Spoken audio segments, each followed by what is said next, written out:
बिहार में होली का त्योहार नजदीक है। होली से पहले बिहार सरकार ने सरकारी कर्मचारियों के लिए खुशखबरी जारी कर दी है। बिहार में राष्ट्रीय स्वास्थ्य मिशन यानी NHM के तहत काम कर रहे हजारों संविदा कर्मियों के लिए सरकार ने बड़ी राहत भरी खबर दे दी है। होली से पहले राज्य सरकार ने उनके मासिक मानदेय में 10% बढ़ोतरी करने का फैसला कर लिया है।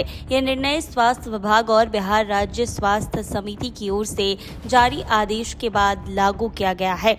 बिहार राज्य स्वास्थ्य समिति के अनुसार NHM के तहत राज्य स्तर से लेकर जिला, प्रखंड और स्वास्थ्य उपकेंद्र स्तर तक कार्यरत सभी संविदा कर्मियों और पदाधिकारियों को उनके 1 सितंबर 2025 के वेतन के आधार पर 10% अतिरिक्त प्रोत्साहन राशि दी जाएगी। यह अतिरिक्त राशि हर महीने तय रूप से उनके मानदेय में जोड़ी जाएगी, यानी कर्मचारियों को नियमित रूप से इसका लाभ मिलेगा। साथ ही 31 अगस्त 2025 के बाद नियुक्त नए कर्मियों की भी उनके एंट्री लेवल मानदेय के आधार पर 10% अतिरिक्त राशि दी जाएगी।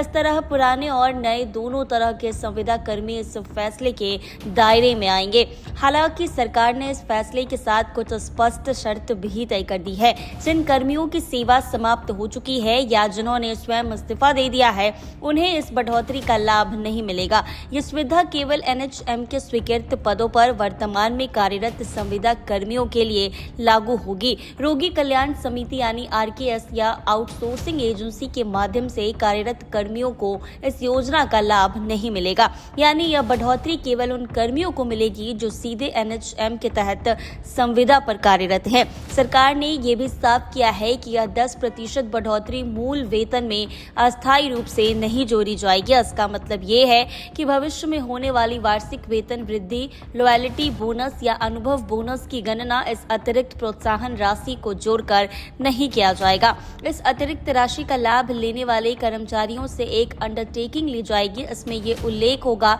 कि यदि गणना या भुगतान में किसी प्रकार की त्रुटि पाई जाती है तो अतिरिक्त राशि की वसूली कर्मचारी स्वीकार करेंगे। बिहार राज्य स्वास्थ्य समिति ने स्पष्ट किया है कि यह आदेश तुरंत प्रभाव से लागू होगा और 1 सितंबर 2026 से इसका वित्तीय लाभ दिया जाएगा। NHM के तहत काम करने वाले संविदा कर्मी लंबे समय से वेतन बढ़ोतरी और स्थायीकरण की मांग करते हैं। ऐसे में 10% की बढ़ोतरी उनके लिए आर्थिक राहत लेकर आई है। स्वास्थ्य सेवाओं में अहम भूमिका निभाने वाले ये कर्मी गांव-गांव और दूर दराज के इलाकों में काम करते हैं। सरकार के इस फैसले से न केवल उन्हें आर्थिक सहयोग मिलेगा, बल्कि उनके काम के प्रति उत्साह और मनोबल भी बढ़ेगा।